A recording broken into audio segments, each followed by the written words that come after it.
Hi friends, நீங்கள் எல்லோரும் என்கிட்ட எக்லெஸ் கேக் ரெசிபி கேட்டிருந்தீங்க. So hot milk sponge cake eggless version இப்போ உங்கள் கூட ஷேர் பண்ணுறேன். வாங்க எப்படி பண்ணுறதுன்னு பார்த்துடலாம். ஃபஸ்ட்டு ஒரு சாஸ் பேனில் பட்டர், அதுக்கப்புறம் பால் ரெண்டுத்தையும் ஊற்றி நல்ல ஒரு ஃபுல் பாயில் கொண்டு வந்துடுங்க.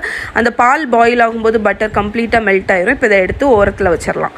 ஒரு மிக்சிங் பவுலில் தயிர், சுகர், வெனிலா எசன்ஸ் மூணுத்தையும் ஊற்றி சுகர் நல்லா கரையிற வரைக்கும் மிக்ஸ் பண்ணிவிடுங்க.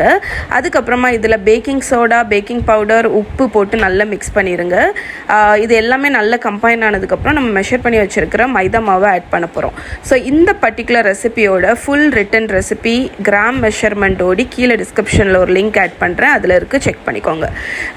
மைதா மாவு போட்டுட்டு மிக்ஸ் பண்ணதுக்கப்புறம் மட்டும் நம்ம வச்சுருக்கிற அந்த ஹாட்டான பால் பட்டர் இருக்குல்ல, அந்த மிக்சரை கொஞ்சம் கொஞ்சமாக ஆட் பண்ணி ஸ்மூத்தாட்டம் ஒரு பேட்டர் மாதிரி ரெடி பண்ணிடுங்க.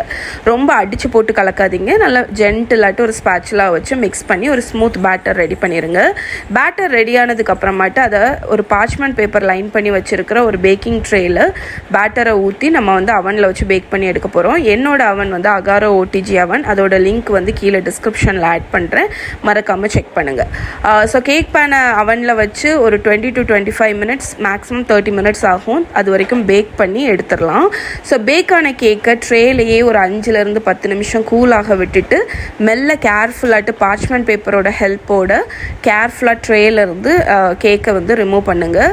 ரிமூவ் பண்ண கேக்கை சின்ன சின்ன பீசஸாக நீங்கள் போட்டு சர்வ் பண்ணலாம். இது அவ்வளோ மாய்ஸ்டாக இருக்கும். எக்லெஸ்ஸு நம்பவே முடியாது, அவ்வளோ சாஃப்ட் அண்ட் ஃப்ளஃபியாக இருக்கும். இந்த particular hot milk sponge cake egg போட்ட வெர்ஷன் நான் கீழே டிஸ்கிரிப்ஷனில் லிங்க் கொடுக்குறேன். யாருக்காவது எக்கு போட்டு பண்ணணும் அப்படின்னு நினைக்கிறீங்கன்னா அந்த ரெசிபியை ட்ரை பண்ணி பாருங்கள். ஸோ உங்களுக்கு இதோட ஃபுல் ரிட்டன் ரெசிபி அகேன் கீழே டிஸ்கிரிப்ஷனில் இருக்குது. இந்த பர்டிகுலர் ரெசிபி நீங்கள் எல்லாருமே எக் ஃப்ரீ கேட்டதுனால தான் நான் உங்களுக்கு ஷேர் பண்ணியிருக்கேன். ஸோ இதை ட்ரை பண்ணிங்கன்னா எனக்கு எப்படி இருக்குன்னு சொல்லுங்கள்.